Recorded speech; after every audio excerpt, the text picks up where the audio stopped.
Hi Looking Glass peeps, it's story time today and I'm going to be reading from my go-to book, Eat, Pray, Love by Elizabeth Gilbert. So you'll forgive me beforehand for butchering the Italian.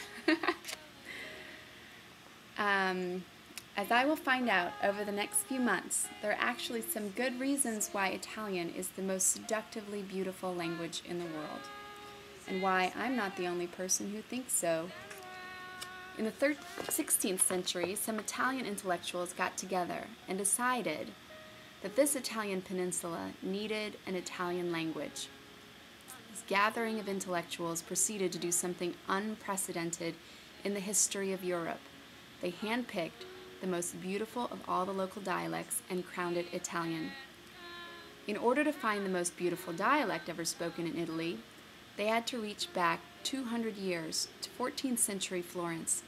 What this Congress decided would henceforth be considered proper Italian was the personal language of the great Florentine poet Dante Alighieri. When Dante published his Divine Comedy back in 1321, he'd shocked the literate world by not writing in Latin. He felt that Latin was a corrupted, elitist language, and that the use of it in serious prose had turned literature into a harlot.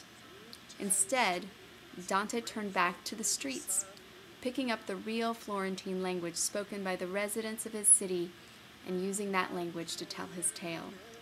He wrote his masterpiece in what he called Il dolce stil nuovo, the sweet new style of the vernacular, and he shaped that vernacular even as he was writing it, affecting it as personally as Shakespeare would someday affect Elizabethan English. For a group of nationalist intellectuals, much later in history, to have sat down and decided that Dante's Italian would now be the official language of Italy would be very much as if a group of Oxford dons had sat down one day in the early 19th century and decided that from this point forward, everyone in England was going to speak pure Shakespeare. And it actually worked. The Italian we speak today, therefore, is not Roman or Venetian, nor even really entirely Florentine. Essentially, it is Dantean. No other European language has such an artistic pedigree, and perhaps no language was ever more perfectly ordained to express human emotions than this 14th century Florentine Italian, as embellished by one of Western civilization's greatest poets.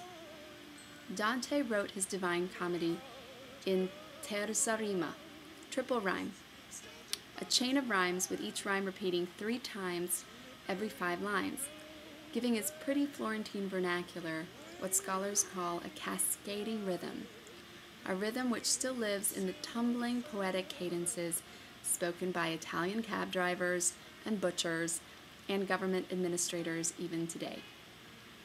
The last line of the Divine Comedy, in which Dante is faced with a vision of God himself, is a sentiment that is still easily understandable by anyone familiar with so-called modern Italian.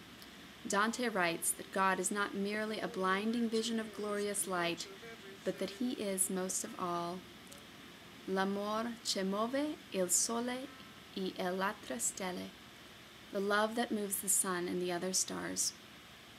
So it's really no wonder that I want so desperately to learn this language. Thanks for listening.